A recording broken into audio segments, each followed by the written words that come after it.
for tuning in to the HR Uprising podcast. I'm your host, Lucinda Carney. The HR Uprising is focused on helping forward-thinking people professionals deliver real lasting value in their organisations. I'm a chartered psychologist, speaker and trainer, and recently authored the best-selling business book, How to Be a Change Superhero. My day job is founder and CEO of software and training business Actus. This gives me the opportunity to work with other businesses like yours. We are focused on building a better workplace for people wherever they are located, with the help of our performance, learning and talent management software and our training and consultancy services. Every week on the podcast, I will be covering different topics and challenges, joined by relevant experts and real-life people professionals. Thank you so much for tuning in. I really hope you enjoy and get value from this week's episode.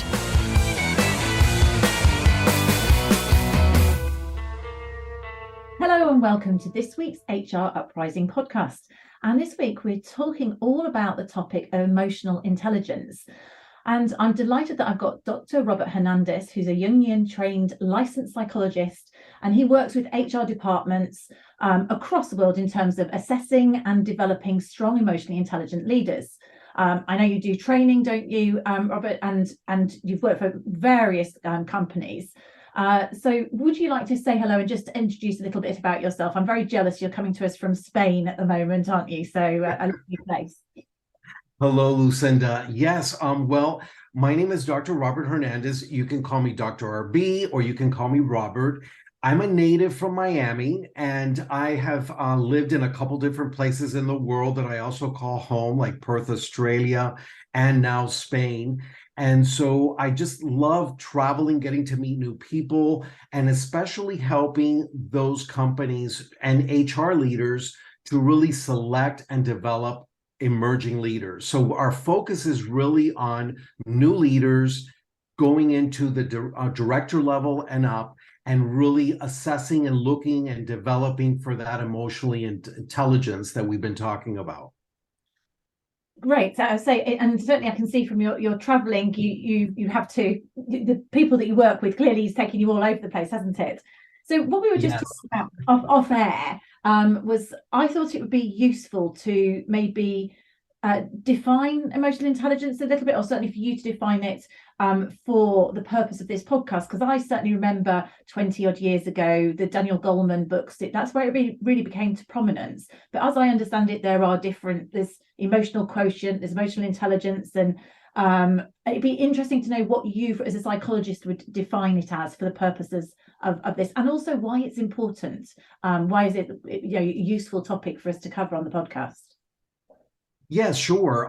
Yes, Daniel Goleman was the first to kind of coin the term. And I think it was a reaction to intelligence as it was being measured. So the typical IQ scores and all of that. And so emotional intelligence, it's really how to be aware of the data or the information that emotions arise. Now, because I consider myself a Jungian trained psychologist. And what that means is I view emotions as something that comes up from the unconscious. So something that we really do not control. It just comes up. What we can control is how we use it. So do we learn from it? Do we listen to it? Or do we just let it take over and wreak havoc? That's something that emotional intelligence is really about using wisely and in a way that mitigates risk as well as increases the chance for connection and for influencing others, and really understand how to handle a situation. So being resilient and optimistic. And so again, I view emotional intelligence as viewing and really understanding and paying attention to the emotions as they arise, and what do we do with it, and use it as information. And that's your own emotions, but it's also, I guess, how you respond to others as well, isn't it? Exactly. Yeah. So it applies for socially as well. So interpersonal is a big aspect to emotional intelligence. I believe you first start with yourself and self-awareness, and then you get into the self-expression of those emotions. How do you express them in a way that's constructive and helpful? And then, of course, that's going to translate to connecting with others, making good decisions, handling stress. All of these are different aspects of emotional intelligence. And I think it's important to have this dialogue, especially today with the rise of ChatGPT and artificial intelligence. There's a lot of fear that artificial intelligence are going to take over the world. And one of the things that makes us human is this ability to really pay attention to the emotions and allow the emotions to guide us and lead us in our day-to-day interactions with ourselves and with others, especially those that we are leading. Yeah, and I think the other thing, I suppose, today is I'm thinking about in the context of work, with people being potentially more people working from home, maybe there's not so many cues. You're not picking up on people's physical tone necessarily, so we may have to be more alert to that, or it comes over differently if it is, in terms of on a sort of chat or something. I mean, that's probably slightly going into the meat, and I do want to ask more on more about the what of emotional intelligence, but have you seen this being something related to how we're working differently? Is there a change there? Definitely. Basically, with the world of virtual, as I call it, virtual leadership, there are some things that we have been used to, like the nonverbal body language, that is probably not there. In some cases, it would be kind of there, so it's a little bit cut off in a way, but you still have some of it when you use video. So if there's a chance to lead others through video, then that helps a lot because you can still interpret, even though most of the time it's from the chest up. You can't see what the rest of the body is doing, so there's a limitation there. However, I think that it's very important to also understand there's a tone of voice involved. And I do believe there's an interpretation of energy, even through virtual. For example, Lucinda, you and I have been talking a little bit already, and I think I'm sensing some energy. I can sense a connection. I can sense, for example, if all of a sudden you decide not to pay attention to me, or maybe you're distracted, I think I can pick that up. Yeah. And so these are some of the things that we can take over into the virtual space. And again, it's very interesting because as Meta takes over and gets bigger in other areas of virtual leading, I would say that we're really going to have to rely on these emotional intelligence cues to really help us lead others. Absolutely. Yeah, and I was thinking, I actually really rely on visual cues. Now we've got video, I notice if I'm doing some training or something virtually, I find it really hard if people haven't got their cameras on, because I'm just trying to check whether what you're saying makes sense and those sort of things. So it does make a difference. In terms of going back to, one of the things I remember about why there was a lot of excitement about emotional intelligence was that there was a school of thought that said that, or even evidence, maybe you can correct me, that emotional intelligence in leadership was actually more important from an effectiveness point of view than IQ. Now, is that an urban myth, or is that something that you would agree with? I would agree with it. I think it's more and more being validated in the research. Because it's something that's a little more nuanced, it's more difficult to have hard data, but I think it's coming out. I really do, especially with the area of connection, because leadership doesn't happen in a vacuum, right? We don't lead, just ourselves. I mean, we have to lead others. And anytime you get into the social interaction, that's going to also, again, like I said earlier, it's going to present how you are relating with yourself, because there is you and there's relating with yourself. And that's the first relationship. And then from there, we have to lead others and connect with others. So I think that that's also, like you said, it's very important. And there's a lot more research coming out that leadership must include emotional intelligence. And a lot of leaders, or a lot of even HR leaders, are recognizing that they cannot just hire on competence. I think of Amy Cuddy, for example. She's an American author based in Harvard University. She teaches at the School of Business, and she talks about the balance in leadership with warmth and competence. So if you're just leading with competence, it's not going to connect you. People eventually, even though they trust you at the beginning because you're competent, eventually they're going to feel a disconnection. They're going to resent you, and you're going to lose them. You're not going to be able to have them follow you. So in this case, there's that balance. And I would say that warm side has a lot more to do with emotional intelligence. So when you're hiring or looking for the emerging leaders within your organization, it's really not only can they do the work, but it's also how they do the work. How can they connect with others? How do they lead others? That's going to be very important when it comes time to promoting and selecting your leaders. Yeah, and I suppose the knock on to the business is it's going to be that human connection is what maybe keeps people in an organization. So at the moment where it's, retention of talent is so important, then having people are going to stay for people that they are inspired by and they feel connected to. So that's probably a really important link there. Right. And making sure that your organizational values also reflects that, especially in today's tight labor market. And it's going to get tighter, I believe, because our population is actually dwindling from a lot of those research that I've been reading. So people are actually at a point in history where they can decide where they want to work. Do they connect with this organization's values and the people, or don't they? So it's more important than ever to include emotional intelligence when you're thinking about who is going to come on board, who am I going to develop within the organization. And I guess you would measure it because one of the things you do is selection. So is that you would use an emotional intelligence questionnaire or like a psychometric, or how would you assess people's emotional intelligence if you're recruiting? Well, for selection, we use different tools. I never use just one assessment because that has lower validity. So in this suite of tools, I would include something like the EQI2, which is one of the well-known measures for emotional intelligence. And then that I would also connect it with other tools like a Hogan suite or other things like that. But what's even more important of all of that is to really understand the organization, the needs of the organization, the culture, and take all of that into account before even choosing which assessment would be appropriate. I don't believe, and I'm not of the school of just neatly putting people in boxes. I mean, that would be very nice and very neat, but human nature is not nice and it's not so neat all the time. So it's very important to kind of really understand what is this organization looking for, what's going to help them in their leadership needs, and then choose accordingly. Okay.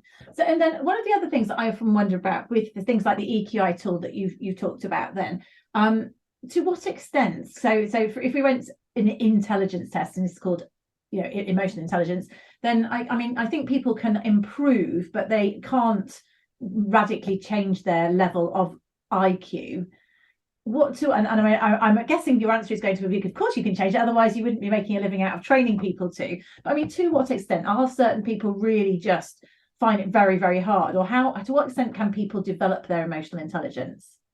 Yeah, it's a little bit different than IQ, even though IQ, there's also the argument, which I do believe that, because intelligence is, you have your crystallized and you have your fluid intelligence, and your fluid intelligence is something more innate, something that people are born with. And that's something that usually it's more challenging to change.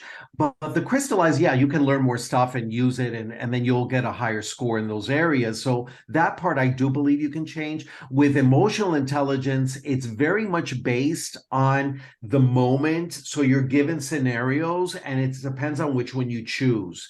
Now, I do also think that with coaching, you can increase those skills, and that would increase your scores. So it's very different. It's not a personality test. And the personality tests are the ones that I kind of shy away from, because first of all, at least in countries like the United States, they can give you a legal issue. And so I'm really all in favor of what are some things that's going to help the individual grow and evolve in specific skills. So with the EQI2, they can learn where the challenges are, where their preferences are, and how can they bridge the gap.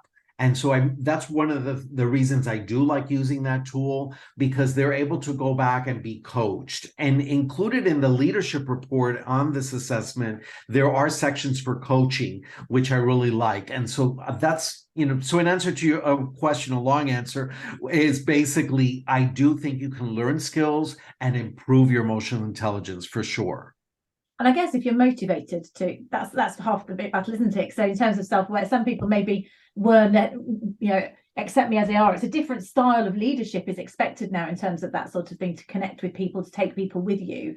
And if that is very clearly expressed in an organization that, the leaders that we are going to, promote are people who model these skills, I guess it gives people more of a motivation to make the effort. Because some of that self-awareness, adapting your interpersonal skills, actually being bothered about other people, and taking a moment to evaluate, the non-verbal feedback, etc. There, that is something that anyone can do, I guess, if they are sufficiently inclined. It's just that some people really naturally do it more than others. Exactly. And again, that's another Amy Cuddy issue, because you can be very highly interactive and very warm, but then you could also lack your competence side, right? That's why you have to really balance both. And so there are a lot of leaders that are not extroverts, because that's another misconception. People think leaders have to be extroverted, and you have to be very charismatic as an extroverted. And I just want to make that distinction, because I do believe that charisma is different than extroversion. And so these individuals, they can still lead with a lot of charisma, but not be so extroverted. That's one. The other thing I think it's important to keep in mind, this is where my Jungian training comes in, because I do believe we need a persona or a mask that helps us adapt. Now, a persona is not for you to be inauthentic. And that's, a lot of people think that, oh, I need to wear a mask, well, that's being fake. And it's really not. It's about how do you adapt. So when you go to the organization or you go to the office as a leader, you really do have to act a certain part, and you have to be in a certain role. And that's very different from waking up in the morning with your family and being in that role. So one could argue those are two different personas. One helps you adapt to your family, one helps you adapt to the organization. So I think it's important to also understand that with individuals, let's say, and I'm just going to give an example here, let's say you are a person that is a little more rigid and controlling of your environment, because that's how you naturally are. And one of the skills for emotional intelligence is to be more flexible, especially if there's a lot of stress. So how do you bridge that gap? And that's where there's a need for coaching, because there are specific skills that can help you become more flexible, more adaptable. Okay, so and that's interesting. I was thinking also you mentioned authentic as not about being inauthentic. Would you see there's a link between this term authentic leadership, because that is another much jargoned term, isn't it, out there, that you kind of go, well, what exactly do we mean by that? Would you see these as sort of married together with emotional intelligence, authentic leadership?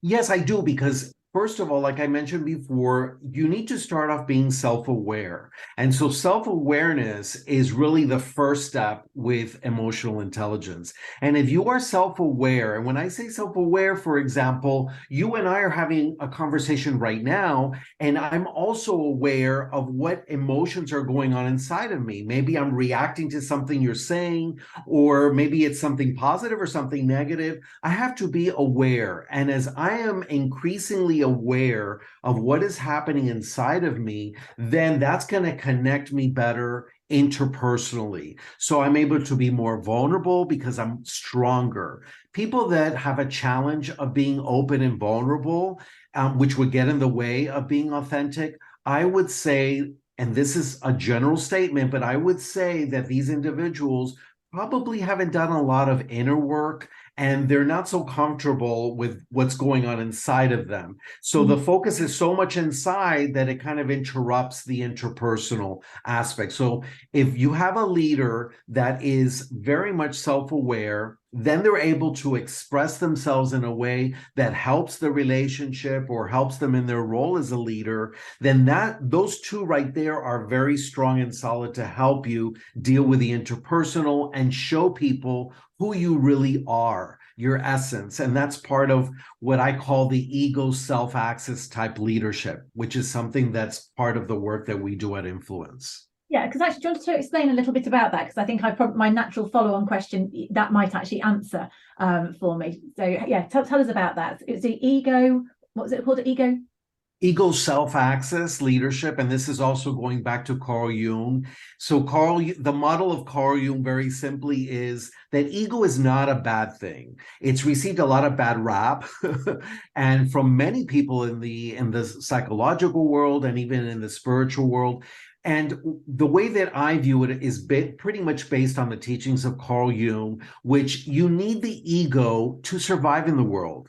And that's what, for example, people that meditate and people that are focusing on the here and now, that's exercising their ego, because you need the ego to live and survive in the world. The ego has to do the hard work. Now, the self is that part of you that's your true, what I call your true core, your essence. Some people call it charisma. Some people call it the divine spark inside of you. So if you have that relationship going on between the part of you that has to survive in the world and the ego, by the way, it's also where that persona, that mask gets developed, because the ego learns how to do that to adapt. But if there's that relationship between the part that's facing the world and the part that's facing one's inner world, you could say, that makes the person stronger. And even though the outside world will throw things at you, having that inner strength, that inner resilience and connection, that's where you're able to lead. And that's part of how we develop and coach our emerging leaders. It's kind of congruence, is it? That person's comfortable with themselves in their own skin, which allows them to therefore, I guess, they're not trying to be something that they're not. So they're much more relaxed in terms of supporting others. I think you see those people who are sort of quietly confident. Also links back to your point that people don't need to be extroverts. Actually, often the quieter people are more comfortable and able to bring others out and to be the best that they can be. Exactly. You said it exactly right. Beautifully said. All right, I'm getting it. Okay. So in terms of the EQ, if you were going to work with somebody that's all running a course on something like this to develop our EQ, where would you start? Or how would you go about doing that? Well, actually, it's funny you said that. We have a course called Leading with EQ, and it's something that we've completed recently. So the first module, we're offering it free. And the way that we do that, it's, again, we are all about having hands-on, being very experiential, playful in our approach, which is interesting because I love being very deep with theory and concepts. That's why I'm Jungian trained. But in order to really help leaders develop and be successful in their role, they have to know what to do. So it has to be behavioral. Yeah, you can speak concepts and theory all you like, but it has to be behavioral. So in the course, Leading with EQ, it starts off right away with an activity. I don't even introduce myself because part of our culture at Influence, we jump right into an activity and then we introduce ourselves. We don't usually like to introduce, like in most programs, or even whenever you hear something start, people usually introduce themselves. In our program, we start with an experience because I think through the experience, they will understand us a little bit more, and then the verbal introduction comes after. And that's kind of the taste that we gave it for the first module of Leading with EQ. So, and that's interesting. Having had a background in training and facilitation, I can see how that must be quite powerful, because it's some people that will wildly unsettle, and some people will love it because it's fun and free. So it will actually sort of just enliven everything. I can see, certainly. So you do an experience. Give me an example of what sort of thing you might get people to do then, that before you introduce yourself. Well, and I'll give, I mean, I don't mind giving a little bit away because it's that free module. But for example, we ask them to find an object that represents how they have felt since 2020. So we're talking about 3 in most industries has been very difficult. And so we want them to choose an object that best represents that. And then in this course, they choose it, they get to describe it, and then we go a little bit deeper and sort out what is the definition of emotional intelligence, and we kind of play a little bit with that as well. So it's really about having that experience. And when you have an experience, it stays with you a lot longer than with just verbal content or something that you're reading. That usually doesn't stay as long. Yeah, because you have the emotions attached to it, don't you, as well? So that's, I suppose, again, doing that at the start, people be surprised, and this is going to be totally different. It's not, I'm going to be on same old training course. So you energize people. So Yes. is that then your example of play, the experience? Because you've got a model, haven't you, that you kind of work around your training. Is that the play bit, or is that something different? No, that's exactly it. So with play, we really use all the different kinesthetic adult learning theory that's out there. We incorporate that into the training. So there's a lot of play.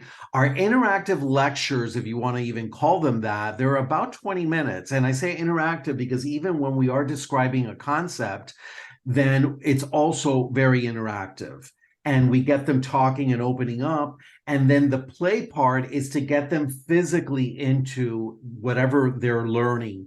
And again, that's all about experience. And then from there, we go into the drill deep, because of course you can stay at the surface and you can make it fun and interactive. But if they don't have an experience that actually changes them, or an experience that gets them to reflect in a deeper way, then they're going to leave the same as when they came in. So for us, it's about playing, it's about drilling deep, and then you reflect on the work. So even with every activity that we do at Influence, there's always a part that's the debrief, which, you know, it's not rocket science to anybody that's facilitating nowadays. There's usually a debrief in any activity, but we like to make sure that that debrief is deeper and experiential. And then from there, they get to integrate those skills in their role, and then they get to evolve. So we believe that when they leave our program, that they have some real granular level skills that they can use. And then by using those skills, they're taking their leadership to the next level.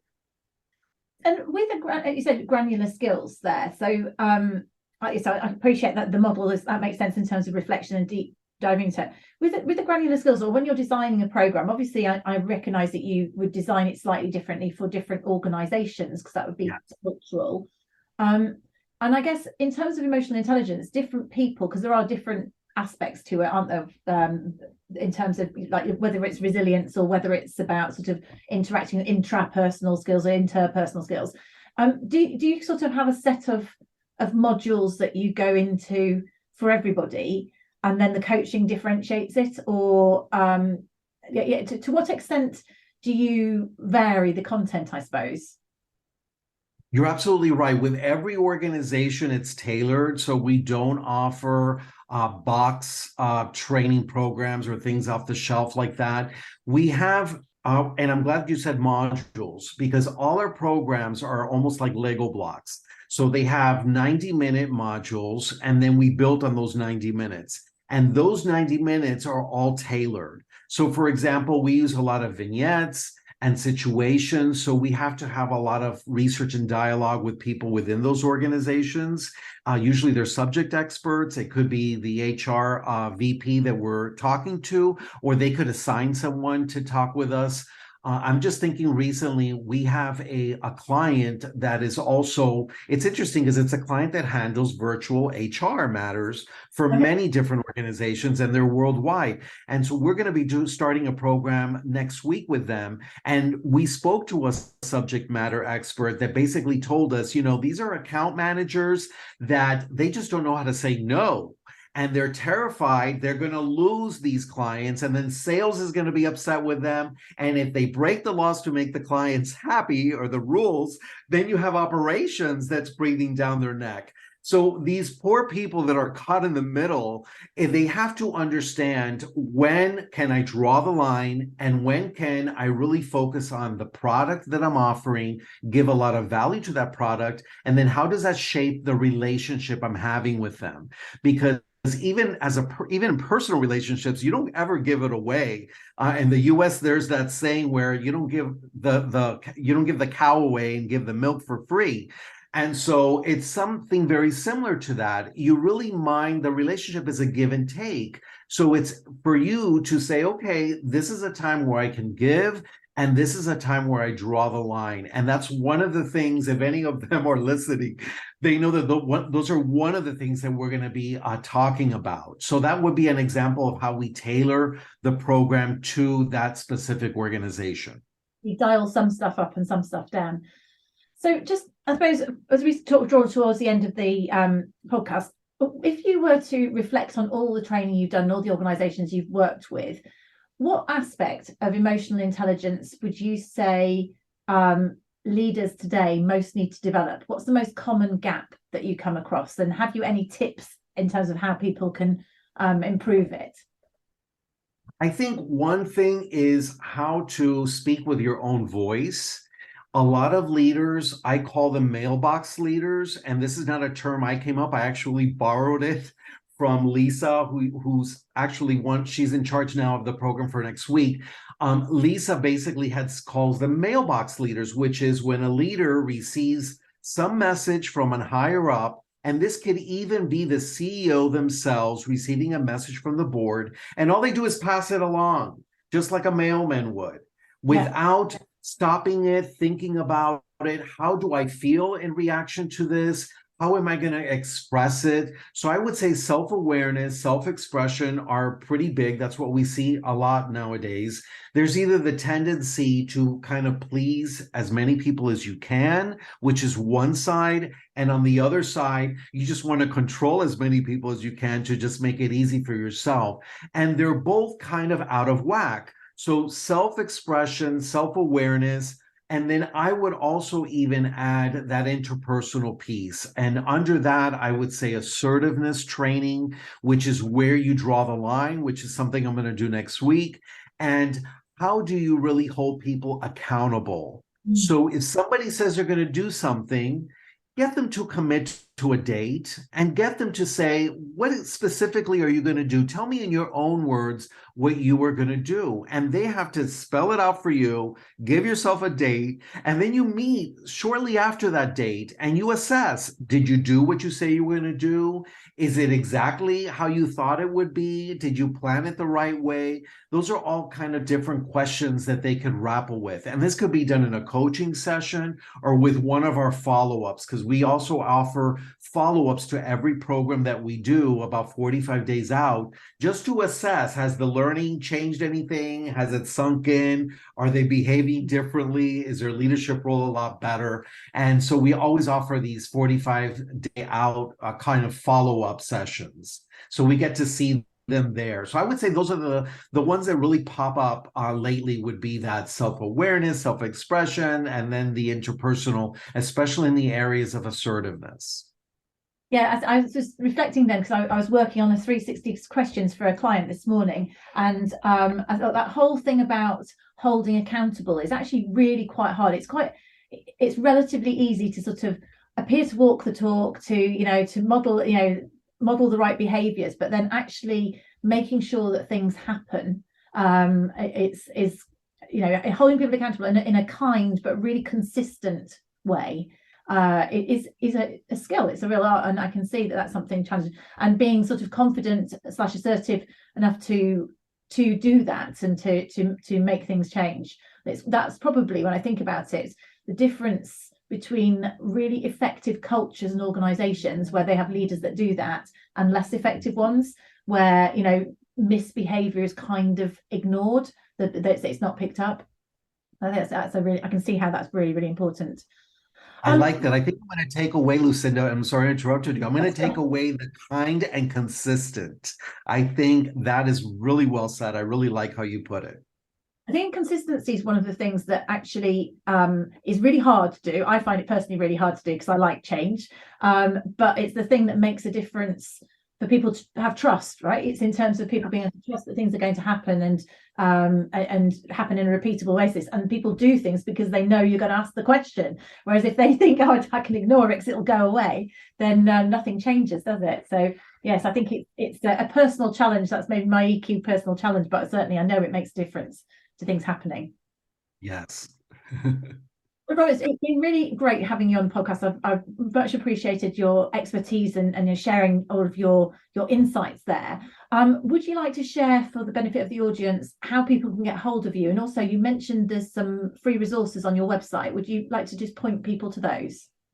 Sure. So our website is www.influence, and I'll spell it because it's a little bit different. It's I-N as in Nancy, F as in Frank, L-U-E, and S as in Sam. So you drop the C and the E and you just add an S.com.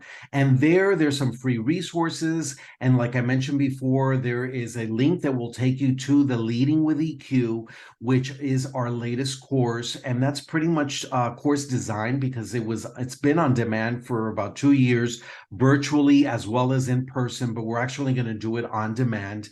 And go there and take the first module for free, and we welcome your feedback.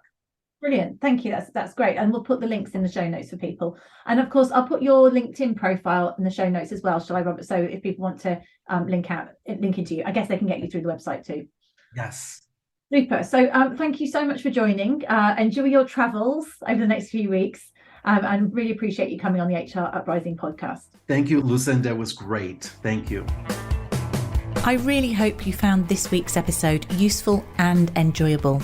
If you did, perhaps you could recommend us to a friend or colleague, or give us a review on your platform of choice.